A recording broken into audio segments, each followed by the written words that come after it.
जय सिया राम। मैं हूं पंडित अरविंद गौड़। स्वागत करता हूं आपका अपने YouTube चैनल ज्योतिष विद पंडित गौड़ में।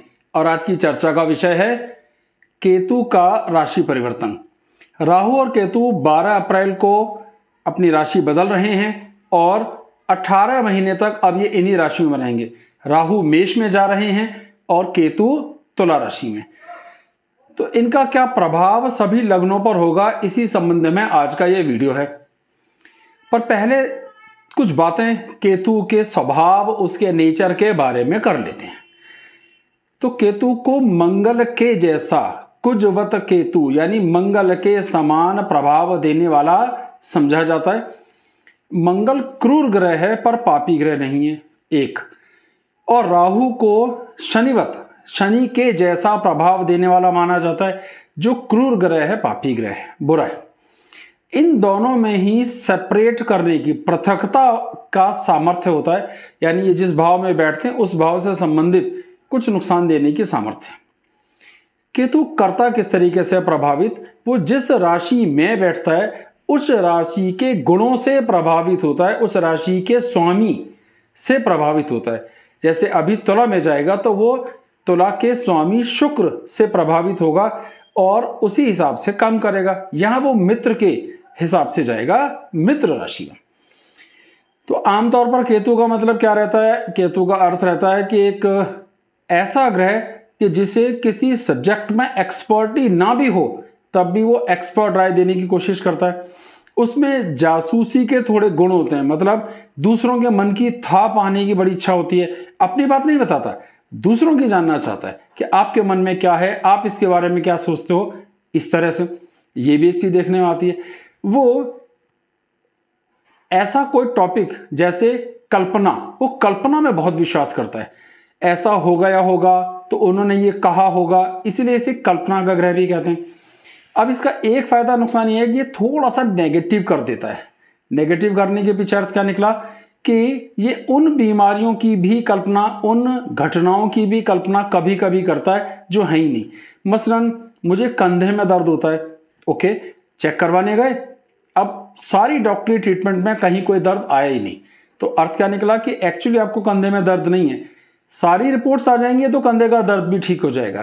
तो एक लमसम हमने क्या समझा कि केतु के व्यक्तित्व में थोड़ा सा कंफ्यूजन होता है। अपनी एक्सपर्टी शो करने का एक आदत होती है और वो जहां बैठते हैं, अगर मित्र हैं वहां पर, तो उसका प्रभाव बहुत अच्छा हो सकता है। लेकिन जहां उसके बैठने से उस भाव से संबंधित नुकसान की स्थितियां आती हैं, वहां फिर नुकसान भी बहुत सारा करते हैं। तो अब शुरू करते हैं आज का वीडियो।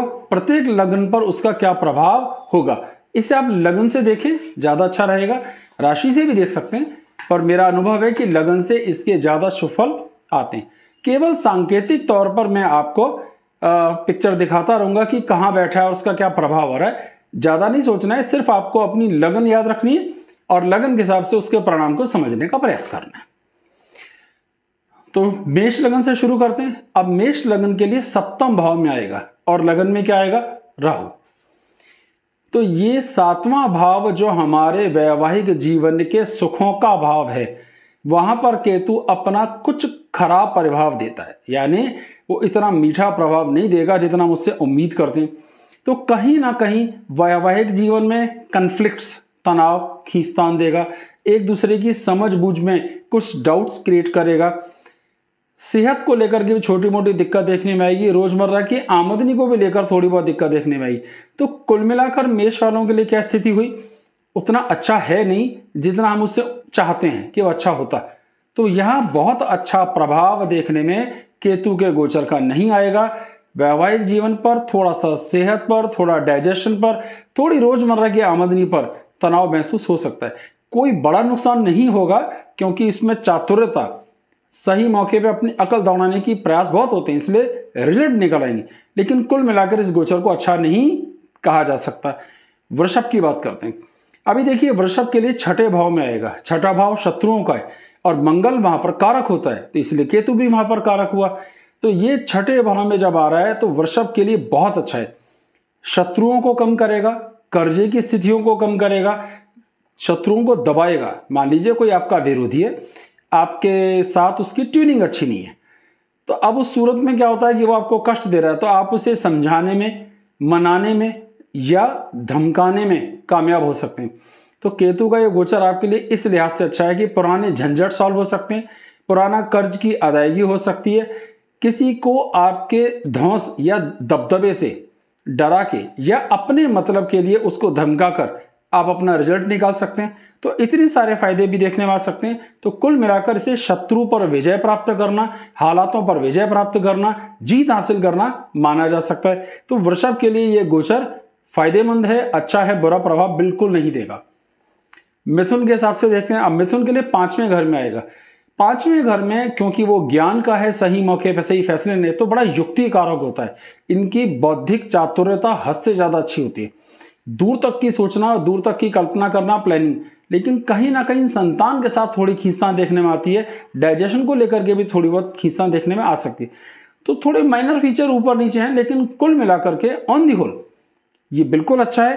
5वें घर में उसका गोचर खराब फल नहीं देगा, तो ये मिथुन के लिए भी शुभ फल देने वाला है। 5वां घर हमारी सुखों के घर से अगला घर है, एक हमारे आमदनी के घर से ठीक 7वां घर है, इस लिहाज से अच्छा है। और जो धन भाव है, दूसरा भाव, उससे चौथे नंबर पे।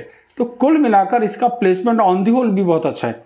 तो मिथुन के लिए ये स्थितियां बिल्कुल ठीक, इसमें कोई नुकसान नहीं, सब बढ़िया। बात अब करते हैं कर्क लगन की। कर्क लगन के लिए चौथे घर में आएगा। चौथा घर माता जी का घर, माँ, मन की खुशियां, आस पड़ोस में हमारी इमेज, मकान, वाहन, इन सब चीजों को इससे हम देखते हैं, हायर एजुकेशन को देखते हैं, यात्राओं को देखते हैं। तो केतु यहां शुभ फल नहीं देगा, तनाव देगा। माता जी के स्वास्थ्य की दिक्कतें भी देखने में आ सकती हैं, माता जी के साथ तालमेल खराब हो सकता है, ऐसा देखने में आ सकता है। आपकी हायर एजुकेशन में कुछ प्रॉब्लम देखने में आए, आपको फिजूल की यात्राएं करनी पड़ जाएं, कुछ झंझट देखने पड़ जाएं, ये सारी बातें देखने में आ सकती हैं। तो कुल मिलाकर अगर एक लमसम बात करते हैं और तो वो बात यह है कि केतु का गोचर आपको किसी ना किसी रूप में तनाव में बना के रखेगा, तनावग्रस्त जीवन देगा, वो बहुत सुख का अनुभव नहीं करेगा। मां और मातृभूमि से बिछड़ने की संभावनाएं भी देखने में आ सकती हैं। तो आपको यहाँ पे सावधानी रखनी चाहिए, क्योंकि केतु का गोचर यहाँ शुभ फल देने वाला नहीं है। अब बात आ जाती है सिंह लगन की। सिंह लगन के लिए तीसरे भाव में साधारण सा नियम होता है कि तीसरे, छठे, 11वें में सारे ग्रह लमसम अच्छा असर करते हैं अगर पापी हो तो केतु का यहां होना शुभ फलदायक है। भाइयों के साथ तालमेल की स्थिति, कर्म करने की स्थिति और ऐसे कुछ काम भी कर जाने की स्थिति जो पहले लगता था कि हो ही नहीं पाएंगे या हमसे नहीं हो सकते, हम नहीं कर सकते, उनको भी जबरदस्त तरीके से करके रिजल्ट निकालने की सामर्थ्य देखने में आएगी। भाइयों से तालमेल सुधरेगा, रिजल्ट्स निकलेंगे। थोड़ा बहुत नुकसान भाग्य को, धर्म को, पूजा पाठ को देखने में आ सकता है, यानी आपकी धार्मिकता थोड़ी सी कम हो जाए, लेकिन अपने काम पर भरोसा, अपने कर्म पर भरोसा करने की ताकत और कर्म फल प्राप्त करने का सामर्थ्य रहेगा। तो ये बहुत अच्छा गोचर है। कन्या के लिए बात करते हैं। धन भाव दूसरे भाव में आएगा। दूसरा भाव हमारे कुटुंब का भी है, भाषा का भी है और धन का भी है। केतु का यहां होना ज्यादा शुभ नहीं।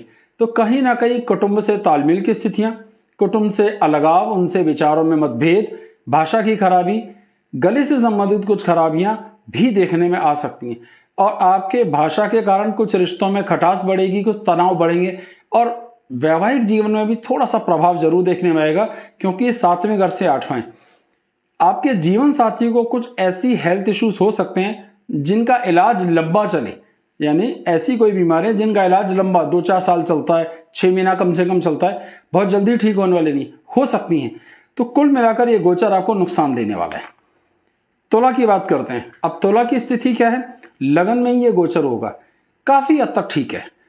सोच समझ, बुद्धि लगाना, व्यापार को बढ़ाने के लिए दिमाग चलना, आदमियों का आकलन करना आता है। सबसे बड़ी बात यह है कि आकलन करने की मास्टरी होती है, दूसरे के मन की था लेने की स्थिति बढ़ जाती है। तो ये लाभ लेते हैं इन सब चीजों का। इस दौरान संतान की पैदाइश को लेकर थोड़ी सी दिक्कत होती है, एबॉर्शन की गुंजाइश बनती है। तो ये एक अलग फीचर है जो केतु का नुकसान देखने में आ सकता है, लेकिन लमसम ठीक रहता है। थोड़ा डाइजेशन भी खराब होता है क्योंकि ये पेट से संबंधित तनाव भी देखने में आता है। 19-20 की खराबियां वैवाहिक जीवन में भी देखने में आती हैं, लेकिन फिर भी काम के हिसाब से, स्टेटस के हिसाब से, नई ग्रोथ के हिसाब से ये समय मेरे हिसाब से बहुत अच्छा रहेगा। तुला लग्न वालों के लिए ये गोचर शुभ है। वृश्चिक की बात करते हैं, 12वें घर में आएगा। आमतौर पर 12वें घर में जाने पर ग्रह शुभ फल नहीं देते आमतौर पर, लेकिन यहां कहीं ना कहीं इसमें युक्तियां बढ़ती हैं। ये पारलौकिक विद्या का भी कंट्रोलर समझा जाता है, यानी जिसे हम अलग दुनिया की कहते हैं, आप जादू टोना तंत्र मंत्र भी इसे कह सकते हैं। तो इनमें अध्यात्म को एक अलग ऊंचे स्तर तक ले जाने की सामर्थ्य भी होती है और मोक्ष प्राप्त करने का प्रयास भी देखने में आता है। तो 12वें घर में केतु कुछ हद तक हमें मोक्ष की तरफ, ज्ञान की तरफ, कुछ सीखने की तरफ और कुछ उपलब्धियों की तरफ ले जाता है, युक्तियों को बढ़ाता है। सीधे सीधे वृश्चिक के लिए गोचर नुकसानदायक नहीं है। कुछ नया ज्ञान, कुछ नई युक्तियां, कुछ नए प्रयास और खर्चों की कुछ कमी, खर्चे घटाएगा। इन सब चीजों का फायदा आपको देखने में आ सकता है। तो ये स्थितियां बिल्कुल ठीक मेरे हिसाब से रहेंगी। धनु लगन की बात करते हैं। अभी धनु लगन की स्थिति है कि 11वें भाव में आएगा। 11वां भाव हमारी आमदनी का, बहुत अच्छा, इसमें कोई समस्या की बात नहीं।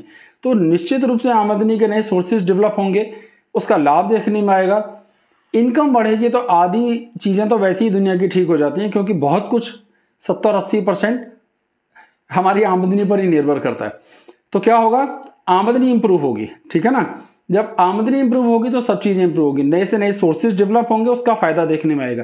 कुछ नुकसान इस दौरान अगर संतान की पैदाइश होती है तो दिक्कतें देखने में आ सकती हैं, एबॉर्शन जैसी संभावनाएं हो सकती हैं, लेकिन ये सिर्फ उनके लिए जिनको इस समय में संतान की संभावनाएं बनेंगी, अन्यथा ज्यादा कुछ भी नहीं।